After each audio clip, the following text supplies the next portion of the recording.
L'actualité politique passée à la loupe tous les mercredis de 15h05 à 16h sur Taxi FM. Un débat sans passion et sans tabou sur les faits marquants de l'actualité politique au Togo. Une heure de vérité. Hugues Vignon-Atikpo et ses invités dans le débat politique du mercredi sur Taxi FM. 10, 9, 8, 7, 6, 5, 4, 3, 2, 1. Vous écoutez Taxi FM. Musique, sport, information. Toutes vos passions sont forcément sur Taxi FM. La 53e session ordinaire de la conférence des chefs d'État et de gouvernement de la CEDEAO s'est achevée le 31 juillet dernier à Lomé avec plusieurs résolutions et recommandations formulées. La plus attendue de toutes ces recommandations concerne bien évidemment le cas du Togo, une recommandation qui devait permettre à notre pays de sortir de la spirale de crise politique. Au terme des travaux, les chefs d'État ont pris des recommandations au titre de la paix, de la sécurité, de la démocratie, réforme constitutionnelle et institutionnelle, élections législatives sur le 20 décembre 2018, mais aussi limitation à 2 du nombre de mandats présidentiels, vote de la diaspora et mise en place d'un comité de suivi composé des représentants, des facilitateurs, mais aussi de la majorité et du pouvoir. Ce sont là, voilà, quelques grands axes de ces recommandations formulées sur le cas de la situation du Togo. Et nos invités pour décrypter cette feuille de route de la FIFA, de la CEDEAO, Jerry Taman, il est le président du Nouvel Engagement Togolais. Monsieur le Président, bonjour. Bonjour. Merci d'avoir accepté notre invitation. Et Anani Innocent Soussou, il est journaliste, activiste et consultant en communication politique. Monsieur Innocent Soussou, bonjour. Bonjour Hugues et bonjour à tous les auditeurs et auditrices de Taxi FM. Voilà. Vous avez suivi, tout comme tous les Togolais, les recommandations formulées par la CEDEAO à l'issue donc de la 53e session ordinaire des chefs d'État et de gouvernement de la CEDEAO. Alors, une réaction à chaud, même si on a lu une tribune de Anani Soussou sur ces recommandations et une déclaration du président du NET directement par rapport donc à la position du parti suite à ces recommandations. Monsieur le Président, directement, une réaction par rapport donc à cette feuille de route-là? Non, la première chose qu'il faut dire, c'est un ouf de soulagement parce qu'on commence à entrevoir on va dire, une fin de cette crise. C'est vrai que les Togolais ne sont pas sortis dans la rue par peu plaisir, mais il n'en reste pas moins qu'une année de crise, une année où la plupart des activités économiques étaient quasiment au ralenti. Il fallait absolument trouver un terme à cette situation. Donc nous sommes beaucoup plus ravis qu'il y ait un acte fort comme celui qu'a posé la CEDEAO, même s'il y a beaucoup, quasiment même tout reste à faire. Parce que les points qui ont amené les Togolais dans la crise et dans la rue ne sont pas encore réglés. Mais il y a aujourd'hui, on peut dire qu'on a des pistes. Et si tout le monde est honnête avec lui-même et si tout le monde décide de faire avec ces pistes-là, on peut raisonnablement sortir de la crise assez rapidement. Donc nous sommes plutôt satisfaits de cette prise de responsabilité de la CEDEAO par rapport à une crise qui était non seulement larvée, mais qui ne semblait pas avoir de fin. Ouais, satisfaction et optimisme pour directement le président du NET. Est-ce que c'est le même sentiment qui prédomine également chez Anani Soussou? Je ne crois pas forcément que la CEDEAO a tranché le problème togolais. Parce que le problème togolais est un problème qui est assez compliqué, assez complexe. Et quand vous voyez la réaction des Togolais dans la rue, on se rend compte que tout reste à refaire. Étant donné que le problème majeur, c'est la représentation au nom de M. Faure Gnassingbé, le président du Togo actuel, en 2015. En 2020 plutôt. Est-ce que cet aspect de la question est résolu? Non. Parce que là, on a l'impression qu'on remet la balle à terre. On est sous la 4e République jusqu'à présent. On va rentrer dans la 5e République. Et ce qui se passe, c'est que sous la 5e République, juridiquement, tout Togolais qui remplit les conditions d'éligibilité doivent se représenter. Or, il se fait que nous sommes avec un pouvoir qui est là de père en fils depuis 51 ans et que on aurait souhaité, la plupart des Togolais auraient souhaité que, au terme de son 3e mandat, le pouvoir puisse passer de main. C'est-à-dire que M. Faure-Gnassingbé puisse se dire que, bon voilà, j'ai fait 3 mandats, on va rentrer dans une nouvelle république, j'abdique. Et je permets à d'autres candidats, y compris même des candidats de son parti, UNIR, de postuler, quitte à lui, citoyen togolais qu'il est, respectant les lois de la République, de se représenter en 2025. Mais là, c'est pas ce qui est là. On a donné la possibilité maintenant au président Faure de se représenter en 2020. Juridiquement, c'est tenable. On ne peut pas blâmer la CEDEAO pour ça parce que la CEDEAO était dans son rôle. La CEDEAO ne va pas dire à un chef d'État souverain, au regard même de la charte de l'institution sous-régionale, la CEDEAO ne va pas dire à un chef d'État de quitter le pouvoir. Donc la CEDEAO ne peut pas aller loin plus que la CEDEAO a joué son rôle. Donc ceux qui jettent en pâture la CEDEAO sont condamnables. Ça veut dire qu'ils ne connaissent rien de la diplomatie, ça veut dire qu'ils ne connaissent rien des institutions. La CEDEAO était dans son rôle, la CEDEAO ne peut pas faire mieux. Maintenant que la poire était coupée en deux, j'allais dire, et que au niveau de l'opposition, il y a eu des illusionnistes qui ont harangué des foules pour dire tout et n'importe quoi, alors qu'ils n'avaient pas les moyens de leurs ambitions. À eux maintenant de voir ce qu'ils peuvent faire. Mais ça, je crois que nous allons revenir dans ce débat et dire la réalité telle que ça se présente. Mais en ce qui concerne la CEDEAO était dans son rôle, a joué son rôle objectivement, il faut le dire. Sauf que on nous a promis au niveau de l'opposition que le 31 juillet allait servir de tremplin pour une nouvelle donne politique au Togo, ou bien que Bouhari allait prendre les armes pour venir détrôner Faure. Et voilà, c'était illusionniste. Voilà. Pas le cas. Alors, M. Djeritama, on a lu ce matin une réaction officielle du Net où vous disiez que chaque parti doit se garder de tout triomphalisme. Est-ce qu'il y a eu une attitude de chaque camp qui a prêté à ce que vous pensiez, ou le Net pense qu'il y a une partie qui a gagné sur l'autre partie? Oui, mais écoutez, quand vous prenez avant le 31 les positions des uns des autres, et que vous prenez le jugement de Salomon de la CEDEAO, vous voyez quand même que d'un côté, les revendications phares qui concernaient d'une part hypothèse numéro 1, le retour à la Constitution 92. Hypothèse numéro 2, le départ immédiat ou différé de M. Faure-Gnassingbé. Hypothèse numéro 3, une transition. En réalité, ces 3 positions phares n'ont pas été exécutées. Et que, à la limite, nous avions, dès le départ, contesté la question du référendum. Mais aujourd'hui, on voit quand même qu'en pointillé, on va prendre ce référendum au cas où l'ensemble des acteurs n'arrivent pas à trouver un consensus à l'Assemblée, ce qu'ils n'ont jamais trouvé de toute façon durant cette mandature. Et on se rend compte que, quelque part, ce que beaucoup de personnes disaient, nous y compris, à savoir que la question de la candidature de M. Faure-Gnassingbé en 2020 ne doit pas être une question qui doit nous bloquer au niveau des réformes constitutionnelles et institutionnelles. Elle doit être éventuellement traitée dans un autre débat qui est celui d'un accord politique.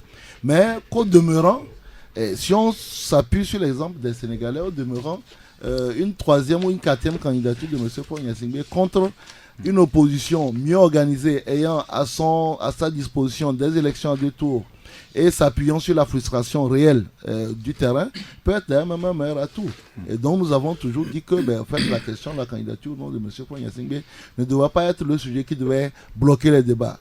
Donc aujourd'hui, ce que nous disons, c'est qu'il ne faut pas que certaines personnes disent écoutez, nos revendications fortes n'ayant pas trouvé aboutissement, parce que, comme le dit M. Anani Sossou, on nous a présenté le 31 juillet comme l'orée d'une nouvelle ère de la politique togolaise, ce que nous ne partageons pas à l'époque, parce qu'on sait exactement la charte et le fonctionnement de la CEDEAO, et on savait que de toute façon, la CEDEAO ne pouvait pas faire mieux que ce qu'elle a fait en réalité par sa décision. Donc aujourd'hui, nous disons il ne faut pas qu'un camp commence à se gargariser en disant oui, on a tout vrai, parce que la décision de la CEDEAO, à notre sens, met plus en lumière la nécessité de créer un cadre démocratique pour le peuple togolais.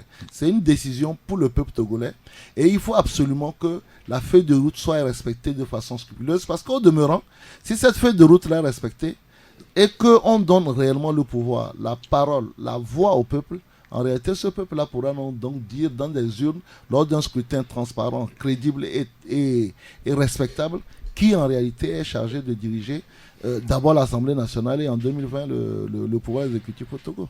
Voilà. Déjà en septembre... permets-moi quand même de réagir par rapport à ce que... à un aspect quand même de ce que M. Djeritama a dit. Il est vrai qu'il a toujours préconisé des solutions de sortie de crise. Mais ce qu'il ne dit pas, c'est que dans quelles conditions devraient être organisées des élections. La nouvelle donne aujourd'hui, c'est que il faut... La CEDEAO l'a préconisé, des experts électoraux de la CEDEAO qui supervisent les travaux de la CENI. Ça veut dire concrètement que la CENI est mise sous tutelle, d'un organe qui va essayer de voir comment elle fonctionne. Ça, M. Tama ne le disait jamais. Donc, si M. Tama, qui appelait déjà de trouver un cadre pour aller aux élections, etc., il voulait aller aux élections, ça veut dire qu'il voulait aller aux élections dans les mêmes conditions qui ont prévalu depuis 93, depuis 94 plutôt, depuis 93 d'abord aux élections présidentielles, depuis 94 aux élections législatives, jusqu'à la réélection frauduleuse de M. Gnassingbé en 2015. Donc aujourd'hui, il y a quand même un aspect qui est différent. C'est-à-dire que nous aurons des experts électoraux. Ce n'est plus comme avant, où c'est un mois avant les élections que l'OIF ou bien la CEDEAO envoie des gens au niveau de la CENI pour l'observation. Comme M. Sangaré, j'étais au Togo en 2015, j'ai tout suivi, j'ai passé 2 mois lors de la présidentielle de 2015. M. Sangaré était venu, mais déjà, il est venu trouver des bases frauduleuses même de l'élection. Donc, aujourd'hui, ce qui change et que M. Tama doit peut-être accepter, c'est que la CEDEAO est sous tutelle. Et dans cet état... La CENI. La CENI plutôt est sous tutelle. Et dans ce cas, c'est ça qui change peut-être la donne au niveau du toilettage du fichier électoral, au niveau même de la composition de la CENI, on va voir son fonctionnement. Et maintenant, au niveau de la centralisation et de l'agrégation des résultats, c'est ça qui est le plus important au Togo. J'ai toujours dit quelque chose que je vais répéter peut-être aujourd'hui, qui serait peut-être porteur pour l'avenir même de l'organisation des élections au Togo. C'est qu'on ait une CENI qui est plutôt technique. Une CENI où des gens n'ont pas de couleur politique, mais qui sont là permanemment, qui travaillent dans l'intérêt supérieur du Togo. Dans ce cas, on n'aura plus ce qu'on a vu durant toutes les élections où l'opposition, on annonce plutôt le parti au pouvoir vainqueur et l'opposition conteste. Et puis, c'est du chamboulement au niveau des représentants de chaque parti au niveau de la CENI. Non, il faut dépasser cet aspect pour avoir une CENI technique. C'est la CENI technique qui travaille pour tout le pays. Donc, Monsieur Tama ne peut pas dire aujourd'hui qu'il a toujours préconisé tout ce qui se passe aujourd'hui, il a toujours préconisé. Non. Ok, on va revenir sur cet aspect. Non, voilà, on sait que par rapport aux recommandations de la CEDEAO n'a pas vraiment touché à la CENI parce que vu le temps imparti, il ne reste que 5 mois. Quand on met les élections sur le 20 décembre, il ne reste que 5 mois pour aller aux élections. Alors, est-ce que ce que Anani Sossou a dit tout à l'heure, que la CENI est mise sous tutelle de la CEDEAO parce que des experts électoraux vont venir...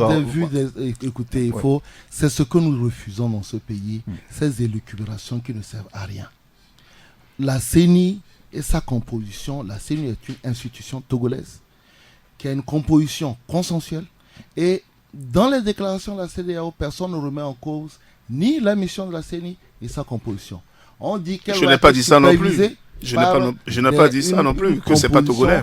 Et de la CEDEAO, toutes les élections qu'on a faites au Togo, je rappelle même que les élections, par exemple, de 2007, on avait la supervision des experts de l'Union européenne qui sont venus 6 mois avant pour superviser ça. Pas la première fois qu'on a des experts électoraux dans ce pays. Ça, c'est un... Secondo, j'aimerais quand même attirer l'attention de notre ami, que je n'ai aucun plaisir aujourd'hui à me satisfaire d'avoir joué au devin, parce qu'encore une fois, ce qui est devant nous, c'est pas de savoir qui avait du vrai ou faux. On s'en fout. Aujourd'hui, c'est pas le net ou bien notre parti qui a fait sortir les gens dans la rue. Aujourd'hui, s'il y a même un mérite à donner, ce mérite-là revient au PNP qui a lancé les mouvements et qui a fait qu'aujourd'hui on a arrivé à une résolution de la CEDEAO. Parce que avant août 2017 plutôt, en fait, quand on parle de réforme, tout le monde bottait en touche. Donc il n'est pas question de savoir qui a le plaisir de ou bien qui a joué au devant, on s'en fout. La question aujourd'hui, c'est comment on fait pour faire en sorte que le pays soit sur les rails. Et pour cela, je dis, il faut vraiment sortir des élucubrations. Parce que si on commence à dire aujourd'hui, ah oui, la CENI est mise sous éteigneur, parce qu'il y a d'autres personnes. Non. Pas sous éteigneur, mais sous tutelle. En réalité, elle n'est pas sous tutelle. La CENI est une institution. Elle est mise sous tutelle. Elle n'est pas mise sous tutelle. En aucune façon, dans la déclaration de la CENIAO, il y a un comité qui va être chargé, comme on l'a fait en 2015 avec M. Sangaré. Mais Sangaré était arrivé presque un mois au dernier moment. Aujourd'hui, tout ce que la CEDEAO va faire sera supervisé par des experts électoraux de la CEDEAO. C'est ça aussi une différence. À aucun moment, la CEDEAO n'a donné un délai de déploiement de cette équipe de tutelle. On ne peut pas dire tout dans un communiqué non plus. Non, mais maintenant vous n'étiez pas non plus à la rédaction du communiqué, donc faisons les interprétations du communiqué. Nous avons une date indicative le 20. Maintenant, nous avons aussi une obligation de pouvoir faire les réformes à l'Assemblée, au pire des cas, aller au référendum. Mais la seule date indicative que nous avons, c'est le 20. Maintenant, il revient aux différentes parties. Des partis pour lesquels même de toute façon nous ne sommes pas impliqués puisque c'est la C14 et le gouvernement. Il revient pour différents partis de faire en sorte, et la responsabilité elle est plus engagée au niveau du gouvernement, de faire en sorte que les délais que la CEDEAO a donnés, qu'on puisse les respecter, encore qu'il n'y a pas, ces délais sont aussi donnés à titre indicatif. Mais ce que je veux vraiment préciser, c'est que ne faisons pas de la masturbation intellectuelle sur des sujets qui sont si importants. Aujourd'hui, on a une feuille de route qui est là. Essayons de voir comment est-ce que nous allons faire en sorte que le Togo renoue avec la démocratie. Alors, puisque nous parlons donc de ce processus électoral et surtout de ce fichier électoral, objet chaque année de crispation politique entre les adversaires politiques, entre majorité et opposition. Alors, Anani Soussou, c'est vrai que dans les recommandations de la CEDEAO préconise et recommande que le gouvernement fasse tout pour que ces élections-là puissent se tenir dans le temps. Et quand on parle de temps, c'est une question de délai. Il n'y a que 5 mois qui nous séparent donc de décembre 2018. On sait que les facilitateurs avaient fixé fin novembre. Maintenant, aujourd'hui, une date est précisée. On sait que la CENI, on n'a pas toute la composition de la CENI. Il y a les représentants de l'opposition de la C14 qui ne font pas partie aujourd'hui de la CENI. Comment est-ce que vous pensez, par rapport à ce délai, que tout doit être fait pour que le 20 décembre 2018, on peut véritablement aller aux élections législatives? Mais le temps imparti est ténu. Moi, ce que je n'ai pas compris, c'est que la CEDEAO fixe une date pour des élections dans un pays souverain. Alors que cette même CEDEAO sait qu'on travaille depuis... À défaut de trouver un consensus entre acteurs politiques. La CEDEAO sait pertinemment que nous vivons dans un pays où on a un fichier électoral très corrompu, où il y a des doublons, où on fait voter des mineurs, où on fait voter des étrangers, où on fait voter même des morts, et on fait voter aussi par procuration même des personnes qu'on ne connaît pas. Et l'autre aspect du problème, qui est beaucoup plus crucial à mon avis, c'est la mise à disposition des concitoyens d'une carte d'identité. Combien de personnes ont une carte d'identité au Togo? Et est-ce que dans 5 mois, on va pouvoir faire une carte d'identité à tous les électeurs? C'est là où on parle de la révision du fichier électoral. C'est pour ça que je dis, est-ce que dans 5 mois, tous les Togolais, parce que l'âge légal pour voter c'est 18 ans, est-ce que dans 5 mois, on saura faire une carte d'identité dans tous les villages hameaux du Togo, dans tous les bureaux de vote, on saura faire une carte d'identité à tout le monde afin qu'on ait un fichier électoral. Dans tout pays au monde, le fichier électoral n'a jamais été correct, sauf en Europe où, dès la naissance, on fait une déclaration à la commune, à la mairie, et que tout est enregistré. Et quand vous avez l'âge de voter dans un pays dans mon pays d'adoption, dans lequel je vis, la Belgique, quand l'âge de voter arrive, on vous envoie une convocation à la maison. Ce qui n'est pas le cas au Togo. Est-ce que dans 5 mois, on va d'abord régler cette question? Deuxième chose, est-ce que le fichier électoral, avec tous les doublons qu'on a, est-ce qu'on serait en mesure de pouvoir faire un recensement et d'adapter le fichier électoral à la nouvelle donne politique. Donc tout ça est là. Je ne sais pas s'il y avait entre-temps un fichier électoral qui a été, un recensement plutôt qui a été fait ou pas. Mais ce que je sais, c'est que dans un pays comme le Togo, où les élections ont toujours constitué la pierre d'achoppement à toutes les contestations qui ont amené des violences politiques, je ne crois pas que 5 mois suffisent pour qu'on organise des élections vraiment crédibles. À mon avis, la CEDEAO aurait pu faire mieux en disant, bon voilà, nous sommes dans un pays difficile, nous le reconnaissons, où les élections ont toujours posé problème, bas la terre, nous donnons un délai qui n'est pas le 20 janvier et le 20 décembre, pour que d'abord la CENI soit recomposée, comme tu dis, parce que là, actuellement, M. Diéry Tama peut se frotter les mains parce qu'il a un représentant à la CENI, qu'il a un œil dans tout ce qui va se passer. Donc, il peut se frotter les mains. Oh, ben, donc, du moment où cette CENI-là n'a pas de crédibilité. Donc, on peut se dire, donc, voilà, on va recomposer la CENI, ou bien on va essayer d'élargir la CENI, étant donné que, moi je dis que cette CENI peut être élargie parce que on ne sait pas.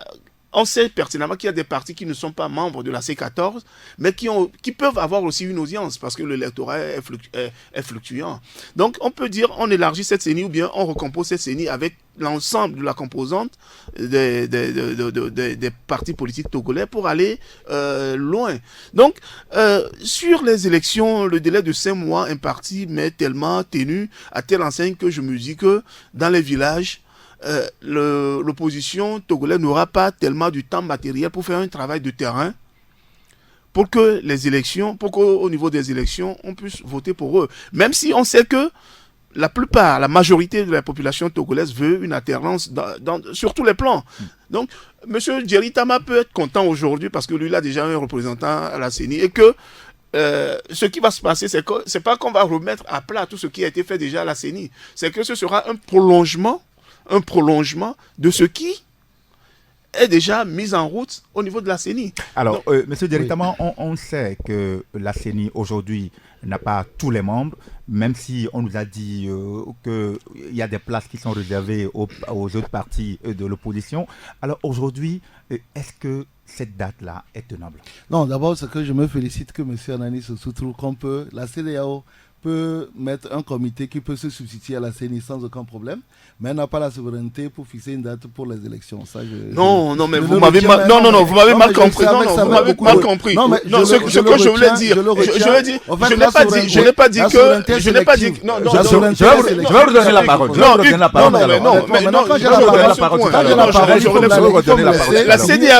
dit que la CEDEAO peut se substituer à la CENI, mais j'ai dit que la CENI est mise sous tutelle de la CEDEAO. C'est pas la même chose. On va revenir. Je note que quand il faut mettre la CENI sous tutelle, la CENI qui est donc une institution du pays sous tutelle, il n'y a pas de question de remise en cause de la souveraineté, mais quand il faut fixer une date pour les élections, il y a une question de souveraineté. Donc, en fait, cette souveraineté elle est sélective en fonction de l'angle, mais c'est pas grave, on est habitué. Bon, maintenant, après, il faut peut-être faire à notre ami Anani Sossou et à beaucoup de personnes qui nous écoutent un travail de pédagogie. Il y a en matière électorale, la révision électorale et le recensement électoral. La révision électorale, c'est quand souvent il y a 2 élections qui se suivent en 2 ans, on fait une révision, c'est-à-dire qu'on garde l'ancien fichier et on ajoute les gens qui ont atteint les 18 ans. Et comme on n'a pas d'état civil aujourd'hui, en ce moment-là, oui, c'est vrai qu'en une année, vous avez des gens qui sont morts, mais qu'on n'a pas pu ajouter, et ça pose 2 problèmes. Donc on ajoute les morts. Les gens qui sont morts qu'on n'a pas pu ajouter. Donc pour vous, on peut ajouter des morts au fichier électoral. C'est ça, en fait, que vous me dites. La courtoisie veut que vous laissiez parler votre... Oui, mais reconnaissez quand même que vous avez fait la même chose. Je suis en train de vous expliquer quelque chose que vous n'arrivez pas à comprendre. Je dis, lors d'un recensement, il peut arriver, bien entendu, que des gens qui sont morts ne soient pas référés lors de la révision. Parce qu'on n'a pas un état civil aujourd'hui qui envoie régulièrement, par exemple à la CENI ou bien à ceux qui font le relevé les gens qui sont morts. Malheureusement, on n'en a pas. Mais à la veille de toutes les élections majeures, on fait un recensement électoral. C'est-à-dire qu'on fait une remise à neuf du fichier électoral. Et c'est ce qui était prévu pour les élections de 2018. Et c'est ce qui est recommandé. Donc en réalité, il n'y a rien de nouveau. Depuis le début, la CENI avait prévu faire un recensement électoral. Donc, le fichier électoral, parler de l'ancien fichier électoral, on remet à zéro. Ça, c'est le premier élément. Deuxième élément, c'est que la composition de ce fichier électoral est issue d'une décision consensuelle obtenue entre l'UFC et le RPT en 2010 à Ouaga. Ça, c'est pas nous qui l'avons mis. Troisième élément. Vous parlez de l'UFC et du pouvoir troisième en 2010. Élément. Maintenant, les contextes ont évolué, on est en 2018. Il faut peut-être apprendre à M. Anani ce soir à se taire quand quelqu'un d'autre a la parole. Troisième élément. Vous dites des contradictions flagrantes qui ne me permettent pas de me retenir. Troisième élément de pédagogie qu'il faut apprendre aussi à M. Anani ce soir, d'autres personnes qui nous écoutent. En réalité, au Togo, il n'y a que 25% de personnes qui ont des cartes d'identité. Le recensement électoral aujourd'hui, c'est sur la base de témoignages des personnes ressources qu'on arrive à recenser à peu près 4 millions de Togolais qui sont en âge de voter. Si on devait uniquement prendre les gens qui ont des pièces d'identité, on aurait à peu près que 800 000 personnes. Et 800 000 personnes, pour un pays qui fait 7 millions, vous voyez que ce n'est pas possible. Donc ça, c'est les mécanismes. On ne va pas donner des cartes d'identité comme il le dit, et c'est assez regrettable qu'ils le disent. On ne va pas donner des cartes d'identité aux gens en l'espace de 4 mois. Non, il y a un processus qui se met en place.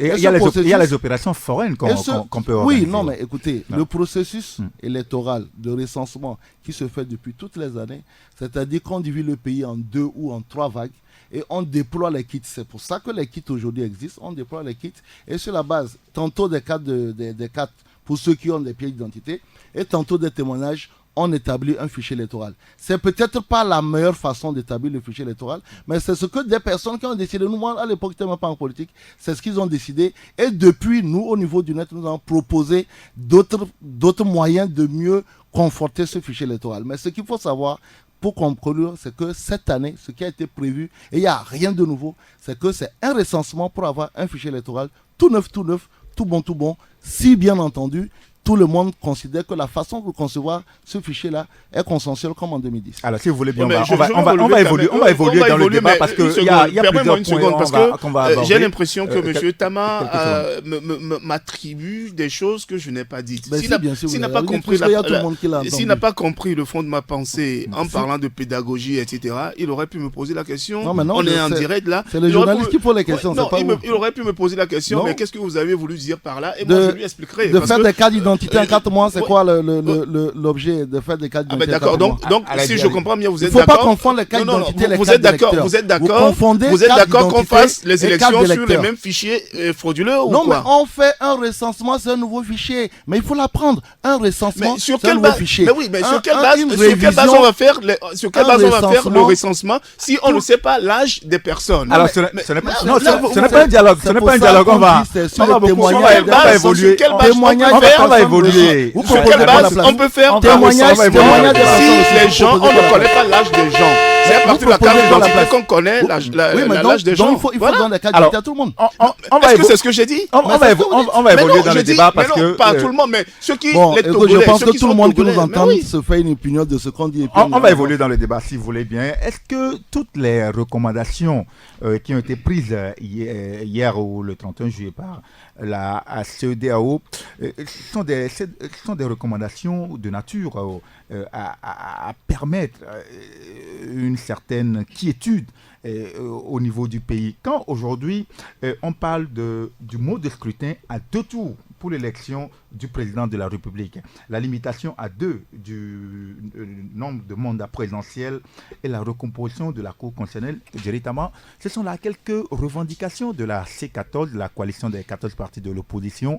Ce sont nos revendications aussi à nous aussi. Oui. Est-ce qu'aujourd'hui, la CEDEAO n'a pas fait, à travers ces recommandations-là, un grand pas dans la résolution de la crise politique? Oui, écoutez, vous savez, depuis le début, quand vous considérez aujourd'hui que la C14 a ramené l'ensemble de ces revendications à 5 points importants et qu'au début du mois de septembre, le 4 septembre déjà, le gouvernement avait introduit un projet de loi avec 3 articles. Si vous faites la fusion entre les 3, en réalité, il n'y a que 2 points qui sont différents, c'est-à-dire à savoir la recomposition de la Cour constitutionnelle et puis éventuellement les prérogatives du Premier ministre. C'est-à-dire que c'est les 2 points qui divergent. Et honnêtement, mettre 6 mois ou bien 1 année pour 2 points de divergence qui ne sont pas des points qui empêchent la tenance de notre pays, c'est quand même un peu exagéré. Mais il n'en reste pas moins que aujourd'hui, je pense que la CEDEAO a pris le temps d'étudier les deux propositions. Parce que ce qu'il faut dire aussi aux populations, c'est que la position de la C14 a évolué et qu'elle est, aux dernières discussions, elle s'est limitée à 5 points qui lui paraissaient importants, en plus bien entendu de la question de la transition. Mais que quand on fait la juxtaposition, on sent quand même que la CEDEAO a, à juste titre, divisé la part en deux, parce qu'autrefois, le UNIR ne voulait pas entendre parler de la reproposition. Donc, elle existe la transition demandée par la C14 et la CEDEAO qui a retenu donc la oui, parce que limitation c'est ce que dit, en faisant la juxtaposition des 5 points, des 3 points, vous vous retrouvez aujourd'hui avec les... Parce que la composition de la Cour constitutionnelle dont le gouvernement ne voulait pas entendre parler, UNIR, a été mise en place. Tout le monde était d'accord qu'il fallait faire la limitation des mandats, qu'il fallait faire les élections et tout. Donc je pense que oui, c'est vraiment un jugement de Salomon. On prend une partie de ce que les uns demandent, on prend une autre partie de ce que l'autre demande. D'un côté, on a pris la révision de la Cour constitutionnelle. De l'autre côté, on a refusé donc la transition. Et puis bon, pour moi, c'est qu'on a divisé le part en deux. Ah voilà.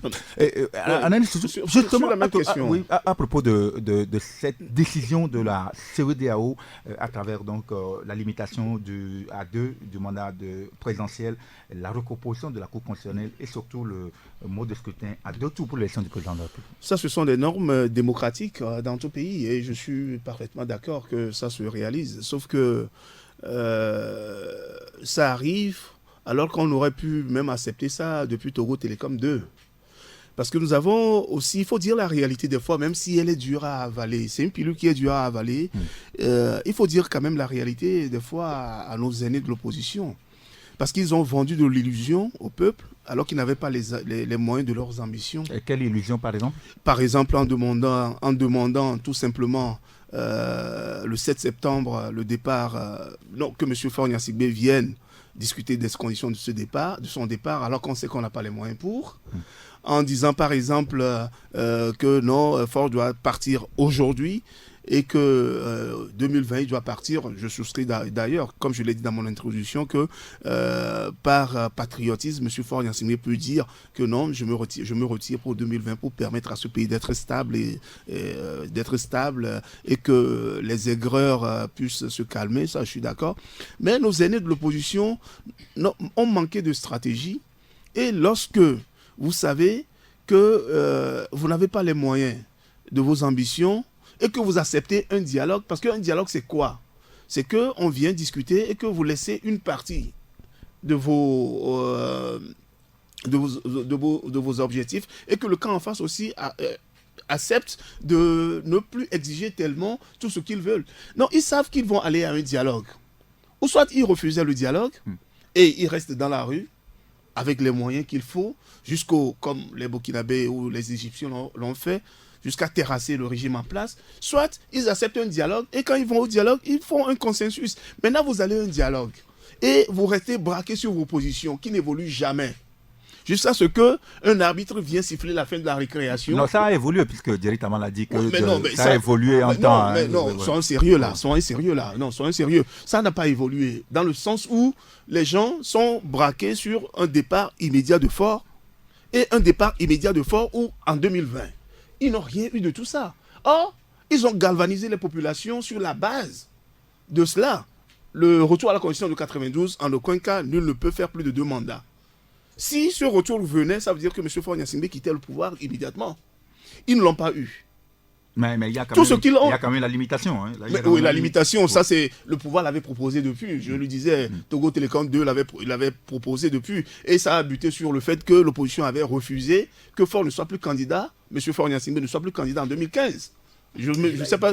Voilà, il a été, je ne sais pas si vous vous rappelez. Donc c'est de l'illusion qu'on a vendue au peuple. On a galvanisé le peuple sur de fausses promesses. Et aujourd'hui, on se retrouve devant un arbitre qui siffle la fin de la récréation, qui dit oui, d'accord, la limitation du mandat à 2, le mode de scrutin, ça c'est des valeurs démocratiques dans tout pays et que j'accepte, j'approuve. Mais maintenant, nos aînés doivent avoir le courage. La solution qui se pose à eux maintenant est de 3 ordres, selon moi. Ils doivent être courageux pour dire bon, d'accord, nous avons quand même les normes démocratiques consignées dans la feuille de route de la CEDEAO. C'est-à-dire, comme tu viens de le dire, Hugues, excuse-moi de te tutoyer, parce que toi et moi, on est des confrères, on se connaît. Donc, comme tu viens de le dire, ils acceptent, disent, mais voilà, les normes démocratiques, c'est 1, le retour à la limitation du mandat présidentiel à 2. Deuxième point, le mode de scrutin à 2 tours.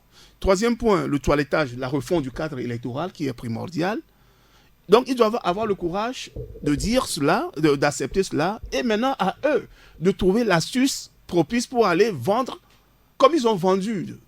Ils ont brassé du vent avec le peuple, ils ont vendu de l'air au peuple. Ils doivent maintenant trouver des astuces nécessaires pour aller vendre aussi cela au peuple pour justifier leur participation aux élections législatives et communales. Ça, c'est le premier point. Le deuxième point, ils disent non. Nous ne sommes pas d'accord avec la feuille de route de la CEDEAO. Et ils restent dans leur logique. Logique, ça veut dire quoi? Ça veut dire qu'ils refusent tout ce que la CEDEAO a dit. Ils ne participent pas aux élections. Et ils retournent dans la rue. Je termine parce que c'est 3 points. Oui. Ils retournent dans la rue, ils mobilisent la rue, et la rue fait ce qu'elle doit faire pour chasser le pouvoir.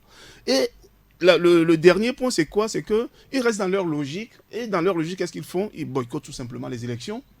Et ils font tout pour que le pays reste dans la situation de crise, quitte à pousser maintenant la communauté internationale et la CEDEAO à se dire, voilà, c'était pas le remède nécessaire pour guérir le malade Togo, et maintenant on va retrouver une autre solution qui puisse contenter les uns et les autres. Voilà. Alors directement aujourd'hui, c'est clair qu'on va aller aux élections législatives d'abord pour doter le pays d'un instrument législatif pour légiférer, parce que là on est pratiquement l'Assemblée nationale est hors délai.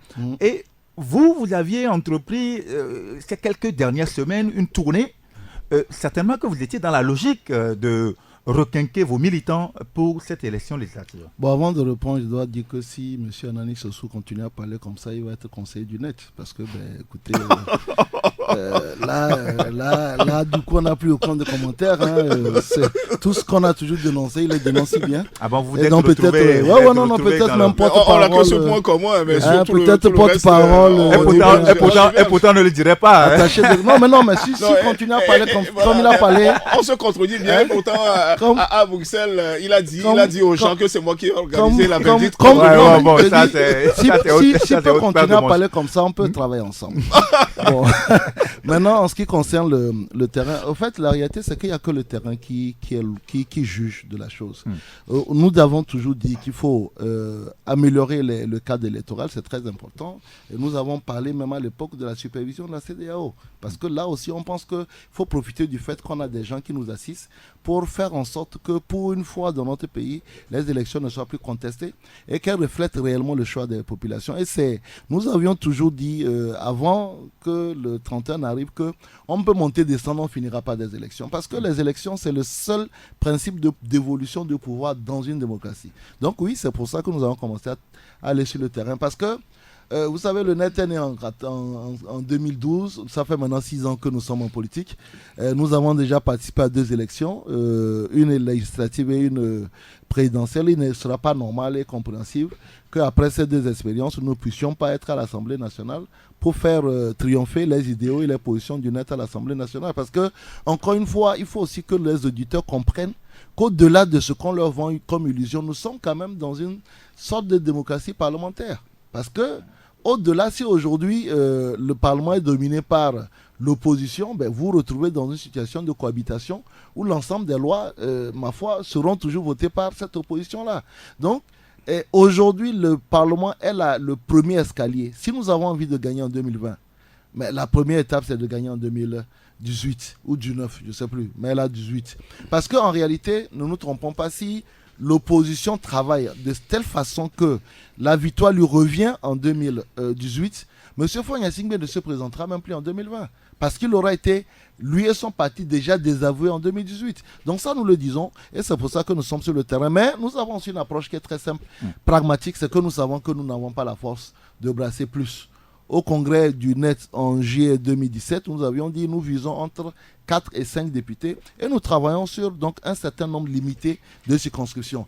Vous pensez bien que l'Assemblée nationale qui a 91 députés, ce n'est pas avec 5 députés ou les 4 députés qui vont basculer. Mais nous considérons que si aujourd'hui toutes les formations politiques qui sont de notre acabit, si chacune se fixe sur quelques circonscriptions et arrive à arracher des voix par un jeu peut-être même d'abstention et d'aide entre les différents partis, nous pourrons demain, quand on arrive à l'Assemblée nationale, on fait la somme, se retrouver au niveau de l'opposition avec une cinquantaine de députés, de quoi avoir une majorité confortable et puis commencer à changer les choses, y compris même la loi électorale pour 2020. Justement, parlant de ça, Jerry Tama et Anani Sossou, c'est vrai que l'opposition est vraiment plurielle et l'opposition est divisée. Maintenant, est-ce que l'opposition ne peut pas s'entendre? Parce qu'on sait que maintenant, c'est pour aller aux élections, pour aller mobiliser les militants, avec peut-être le retour de Tikwi Atchadam qui n'est pas sur le territoire, pour essayer quand même d'avoir une certaine adhésion. Autant on a mobilisé les gens en septembre, en août, en septembre, en octobre, au niveau dans les rues de Lomé, autant on peut encore aujourd'hui aller mobiliser pour dire aux gens, voilà, préparez-vous pour aller aux élections en décembre. Mais je ne sais pas si c'est moi qui ai la parole pour que monsieur Tama ne me dise pas, ne me parle plus de pédagogie, donc je voulais demander. Donc si j'ai la parole, je voulais quand même. Je confirme que vous l'avez. Ouais. Je voulais quand même relever un aspect, parce que on arrive dans l'essence même de ce qui va se passer, c'est-à-dire les élections. Je voulais d'abord parler du découpage électoral. Ça, c'est un aspect très important. Nous savons aujourd'hui que nous avons des zones immensement peuplées qui presque ont le même nombre de députés que des zones moins peuplées. Ça, c'est un problème. Est-ce que la CEDEAO, dans ses recommandations, ou bien la CENI, va nous proposer un redécoupage électoral ou pas? C'est pas du ressort de la CENI, désolé. Mais non, oui, c'est pas du ressort de la CENI. Non. Après, vous allez me dire que je parle de pédagogie. C'est pas la CENI qui propose le découpage électoral. Je parle des experts électoraux. Ah ben là, qui seront à la CENI, les experts électoraux peuvent dire non, mais M. Tama, ce que je dis, il y a une logique. Non, si vous la comprenez, si vous ne la comprenez pas, demandez-moi, je vous explique. Non, mais ce qui se passe, c'est quoi? Vous dites une chose et son contraire en même temps. Vous me coupez la parole, je vous la laisse si vous voulez. Allez-y. Donc, si on veut vraiment faire un travail technique, les experts électoraux, ils vont voir le découpage électoral. Ils vont le voir. Ils vont se dire, mais non. Par rapport au ratio population nombre de députés, ils vont voir cela, ils vont dire mais non, il y a quelque chose qui cloche. Donc refaisons un découpage électoral. Ils vont proposer cela au gouvernement. Est-ce que nous avons le délai pour tout cela? C'est pour ça d'ailleurs que je disais dès le départ qu'il y a un problème de délai quand on nous fixe le 20 décembre alors qu'on sait que la question électorale est centrale au Togo. Donc il y a un problème. Donc le découpage électoral c'est déjà un problème. Avant de continuer, ça c'est un point qui est très important. J'ai constaté quand même, sans qu'on ne le dise, moi je n'ai pas ma langue dans ma poche, tous les partis politiques sont, en tout cas les principaux, à qui on va ajouter maintenant les centrés, sont en campagne électorale déguisés depuis. Quand on voit tout ce qui se passe sur le terrain, nous sommes en campagne Monsieur Diary, c'est moi qui ai la parole. Ouverte. Quand on voit tous les partis politiques avec l'affichage de leurs couleurs politiques, etc. sur le terrain, on a l'impression qu'on est en campagne électorale. Or, ce qui est aujourd'hui, ce n'est pas une question d'être en campagne électorale, c'est de pouvoir arracher la démocratie véritable. C'est-à-dire parce que les conditions pour vous estimez que les conditions pour une véritable démocratie ne sont pas c'est maintenant la CEDEAO qui l'impose, c'est-à-dire, je l'ai dit, les normes démocratiques, c'est une limitation du mandat présidentiel à 2, le mode de scrutin à 2 tours, donc la refonte du fichier électoral, le redécoupage électoral, ça c'est les fondements même de la démocratie. Donc moi j'aurais souhaité que tous les partis politiques axent leurs priorités sur ces aspects. Une fois qu'on aura ces garanties et qu'on aurait des institutions fortes comme la composition de la HAC, la composition de la Cour constitutionnelle qui a été préconisée par les recommandations de la CENI, la recomposition de la CENI, une fois qu'on aura des institutions véritablement fortes, je trouve quand même que nous ne pourrons plus parler d'élections frauduleuses ou pas. Mais j'ai l'impression que tout le monde veut aller aux élections pour conserver ses acquis ou bien pour entrer au Parlement, comme M. Diary Tama par exemple, qui n'ambitionne que de rentrer au Parlement pour avoir une assise politique crédible et pour avoir une assise électorale, etc. Or, il y a aussi des partis qui sont là, qui sont dans la conservation de leurs acquis, qui sont déjà au Parlement, qui sont dans la conservation de leurs acquis électoraux pour garder leurs privilèges. Or, le problème qui se pose au Togo, c'est un problème démocratique d'abord. Et puis après, on parlera de multipartisme. Comme l'avait dit le professeur Linevi à Tchekpo, le slogan de Tchekpo, démocratie d'abord, multipartisme après. Il a été incompris. Nous retrouvons maintenant, c'est comme si on est dans le triangle des Bermudes, où on avance sur un terrain où on peut s'égarer, et puis on ne retrouvera plus le chemin. Donc, oui, les élections, c'est ça le soubassement de la démocratie, mais dans quelles conditions devons-nous aller à ces élections? Donc, ceux qui sont déjà en campagne, qui vont dans l'amour bleu, ou bien qui vont dans le moyen mono, le moyen S, etc., ceux qui vont là-bas pour faire campagne, ils ont déjà appris que tout finira par des élections, tout en oubliant d'abord sauvegarder les acquis démocratiques, non, de consolider ou bien de faire naître les acquis démocratiques avant d'aller sur le terrain. Mais monsieur Tama, peut-être il a déjà on peut pas aussi fait des négociations. On peut pas aussi le refuser, parce qu'un parti politique aussi, c'est aussi sa définition, c'est aussi d'aller au pouvoir. Mais dans quelles conditions on doit aller au pouvoir? C'est ça l'essence même pour moi. Après, quand on va dire que M. Anani Sossou parfois dit des choses bizarres, parce que comment on peut dire à un parti politique qui est sur le terrain? Je remarque que la plupart de l'organisation dont on parle ne sait pas de quoi il s'agit, donc c'est pas bien grave. Mais peut dire qu'on a déjà négocié pour aller à l'Assemblée. Non, ce que je voulais dire, c'est que aujourd'hui, je n'aime pas tirer sur la caravane en feu parce que, comme je l'ai dit, il n'y a pas de triomphalisme. Mais on peut avoir des regrets. On peut avoir le regret que la question de l'amélioration du cadre électoral n'ait pas été mis en priorité lors des discussions. Et quand aujourd'hui on prend par exemple les 5 points qui ont été avancés, on ne voyait nulle part les éléments. Mais il faut aussi rappeler que le NET est aujourd'hui, on peut dire même le seul parti qui, depuis le mois de février, a présenté la quintessence des éléments de la réforme constitutionnelle et des éléments de l'amélioration du cadre. Et vous avez fait un très bon document là-dessus que j'ai lu, c'est un très bon document. Monsieur Tama, vous avez fait un bon travail dessus, j'ai lu, c'est efficace ce travail. Là-dessus, nous faisons du travail, mais comme je le dis, il n'y a pas de triomphalisme. Ce qui est malheureux aujourd'hui, c'est qu'il y a une feuille de route qui a des mentions, il y a des éléments qui ne sont pas mentionnés dans cette feuille de route, et vous connaissez bien le pouvoir en place, il va s'en tenir exclusivement à la feuille de route, et donc nous allons nous retrouver dans une situation où, malheureusement, c'est quand même regrettable, mais nous risquons d'aller à des élections dans les mêmes conditions que celles de 2013, alors que nous avions largement le temps de les améliorer. Alors, M. Tama et Anani surtout... Le pouvoir aussi ne peut pas être triomphaliste. Je ne peux pas vous inviter aujourd'hui pour ne pas autant revenir sur ce qui s'est passé le mois dernier à Bruxelles. Non, allez-y. Je reviendrai sur ça. Est-ce que nous avons le sentiment aujourd'hui que la crise politique togolaise détériore un peu le soubassement ou les liens affectueux que nous devrions avoir, les comportements normaux que nous avons, parce que sans pour autant mentionner, on voit que il y a une sorte de sentiment d'antipatriotisme, par exemple. Je ne veux pas trop revenir sur ce qui s'est passé à Bruxelles, parce que Jerry Tama était là, vous étiez aussi témoin.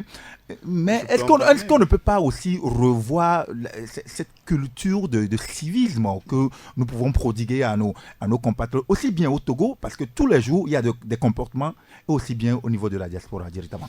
Non, je pense que d'abord, je profite sans aucun doute de cette tribune-là pour le dire à Anani Sossou, tout le respect que j'ai pour l'attitude qu'il a eue lors de ces événements malheureux. Il a eu une attitude, mais il n'était pas le seul. Il a peut-être été plus actif, mais dans cette salle, il y a beaucoup de Togolais qui ont montré quand même leur attachement à la diversité d'opinion, au respect d'autrui et de l'intégrité physique d'autrui, dont je profite pour le dire. Aujourd'hui, il se développe dans une société de l'intolérance, d'abord politique et même intolérance sur tous les niveaux, quand vous voyez comment les gens se chamaillent dans la rue pour un oui, pour un non. Et je crois qu'il est de la responsabilité de nous, leaders politiques, de jouer sérieusement sur cette culture de la tolérance et du vivre ensemble. Parce qu'en réalité, on ne peut pas tous les jours dire nous voulons améliorer les conditions de vie de nos citoyens tout en les compliquant, en faisant la promotion de la violence, qu'elle soit physique, qu'elle soit morale, qu'elle soit intellectuelle, et en faisant vraiment le culte de l'intolérance. Moi, ce que j'ai vécu lors de cet événement, ce n'est pas tant ce qui s'est passé dans la salle, c'est le propre de deux gars qui ne comprennent rien à la politique et qui pensent qu'ils peuvent régler leur compte comme ça, mais c'est les commentaires qui ont suivi, qui m'ont quelque part ébranlé, d'imaginer qu'il y a des Togolais qui vivent soit dans la diaspora ou bien au Togo qui disent « Ah oui, mais ce gars-là, il fallait... pourquoi les œufs, ça suffisait pas, il fallait le tuer, il fallait l'assassiner, il n'y a pas de couteau et tout ça. » Sur le simple principe qu'on n'est pas d'accord sur les opinions. Et donc là, je pense qu'il y a un travail à faire et vous, les médias, vous devez y contribuer parce que je trouve aussi regrettable que dans les contenus pédagogiques à l'école, maintenant, on a abandonné ce qu'on faisait très bien, l'éducation civique et politique, ou bien l'éducation civique qu'on l'appelait à l'époque. Parce qu'aujourd'hui, il y a de l'incivisme qui se développe comme moyen de communication, moyen de vie chez beaucoup de personnes, en partie chez nos enfants, parce que là aussi, les réseaux sociaux donnent une liberté d'intervention et de parole qui est nouvelle pour beaucoup de personnes. Mais les acteurs politiques et vous, les médias, vous avez un rôle très important. Parce que parfois aussi, quand on vous écoute dans vos émissions interactives ou bien dans les débats, là, on fait quand même un débat un peu courtois, même si de temps en temps, M. Anani me cherche des noises. Mais on fait un débat courtois. Mais parfois, quand je vous écoute dans vos émissions ici, ça vole très bas. Et il y a une nécessité d'éducation des populations, surtout sur les questions politiques. Parce que vous imaginez, durant ces 25 dernières années, toutes les violences qui ont cours sont liées aux questions politiques. Et là, ça ne cesse pas et c'est particulièrement inquiétant. Alors, Anani, surtout, on va donner le dernier mot sur ce sujet particulièrement. Vous étiez témoin de cette scène-là. Aujourd'hui, quel conseil, qu'est-ce que vous pourriez dire quand même à vos compatriotes de la diaspora, parce que c'est vrai qu'il y a une intolérance, comme l'a dit Ritama, mais il faut aussi beaucoup plus de pédagogie, beaucoup plus de la conscience collective pour régler tout cela. Mais si j'ai accepté ton invitation, Hugues, même quand vous m'avez dit au dernier moment que je serais face à M. Tama, si j'ai accepté, c'est que je suis partisan depuis longtemps de la tolérance politique. Nous ne pouvons pas vouloir la démocratie et avoir des comportements antidémocratiques. C'est-à-dire que la démocratie suppose la pluralité des expressions. Ce n'est pas parce que M. Tama ne partage pas mes idées politiques qu'il peut être mon ennemi. Moi, je vis dans un pays, la Belgique, où le consensus a toujours prévalu. Vous allez voir, au temps des élections, en campagne électorale, tous les partis qui se chamaillent, mais le soir, étant donné que je suis très actif aussi au niveau de ma mairie, de ma commune, on retrouve des gens qui se sont chamaillés, qui sont là, qui boivent un verre, qui mangent ensemble, qui rigolent. C'est ça la démocratie. Sur le plateau, sur un plan politique, on a des divergences.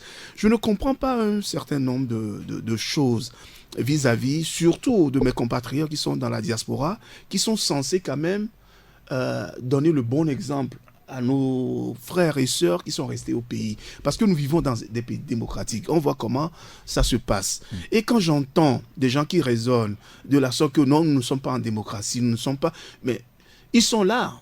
Ils écoutent les émissions qui passent sur les radios, où les opinions sont vraiment tranchées. Même si nous vivons dans une dictature où on emprisonne les gens, on tire à balles réelles sur des gens, nous ne pouvons pas dire non plus qu'il n'y a pas une pluralité d'expression. La preuve, je suis ici aujourd'hui. Je suis ici où des gens me font des procès d'intention pour dire mais comment ça se fait qu'il est au Togo. Je suis toujours venu au Togo, moi je suis togolais. Une fois que je n'ai pas enfreint les lois de la République, je crois que je suis citoyen. Je viens, je dis mes opinions, je les exprime et puis je repars tranquillement. Au pouvoir maintenant de trouver des alibis peut-être pour m'arrêter ou pas. Donc, ce qui s'est passé à Bruxelles est vraiment regrettable. Je dis une seule chose que les gens n'ont pas perçue peut-être. À supposer le jour-là que des gens qui avaient des armes blanches sur eux, qui ont pris des chaises, ils lancent des chaises, que M. Tama reçoit une chaise sur sa tête et qui, par hasard, malencontreusement, succombe de ses blessures, nous étions qu'une dizaine. Qu'est-ce qui va se passer? La police va venir. Il y a des images. On va voir, mais vous étiez là, qu'est-ce que vous avez fait? Vous étiez complice alors d'un meurtre. Je serais actuellement en prison, je ne serais pas venu ici, je suis père de famille. Donc, j'ai un boulot. Je ne vais pas gâcher mon avenir, ma vie, celle de mes enfants, pour la simple raison qu'il y a une intolérance politique. Non. Donc, les gens étaient vraiment dans une ambition de préméditation. M. Tama était venu. Si on ne voulait pas l'écouter, il avait dit que ceux qui veulent bien l'écouter viennent. Si les gens ne veulent pas l'écouter, ils restent chez eux. Ils sont venus. le fait que vous ne savez pas, et c'est là où je veux démentir catégoriquement ce qu'un certain monsieur a dit sur Taxi FM ici, par téléphone, mais on a écouté tout ce que monsieur Tama voulait dire. Ouais. On l'a écouté religieusement. C'est lorsque on devrait confronter le monsieur dans ses contradictions que les gens commençaient à lancer des œufs, etc. Donc, l'intolérance politique, je crois que il faut... c'est pas seulement au niveau de l'opposition ou bien au niveau de la diaspora. L'intolérance politique aussi se trouve au niveau des partis au pouvoir. Lorsque des militants de UNIR forment, comme l'a dit le ministre Yark, forment des groupes d'autodéfense, des milices sortent dans la rue pour tabasser, bastonner des gens, ça aussi c'est de l'intolérance politique. Donc, il y a un travail qui reste à faire. Il y a un créneau, il y a une voie. Parce que si on ne sait pas faire, ce pays va aller... de mal en pire, et ce qui va se passer sera comme le Libéria, la Sierra Leone, et ce serait regrettable. Et ce qu'on va jamais souhaiter. Oui, voilà, je ne peux pas souhaiter ça, c'est pour ça que moi je suis dans l'intolérance politique, je suis capable de parler à tous les bords politiques, pour qu'on trouve un consensus meilleur pour le devenir de notre pays. Merci beaucoup, Anani Sossou. Vous êtes journaliste, activiste et consultant en communication politique. Merci à Diary Taman, président du NET. C'est vrai qu'on n'a pas vu le temps passer. On aura le temps de revenir sur les dispositions contenues dans cette feuille de route et pour que le Togo puisse définitivement sortir de cette crise politique. Merci d'avoir accepté notre invitation pour décrypter cette actualité politique. C'est moi qui vous remercie. Merci Anani Sossou, merci à Diary. Je vous remercie. Voilà. Merci à mercredi prochain pour d'autres décryptages de l'actualité politique togolaise. Taxi FM 93.1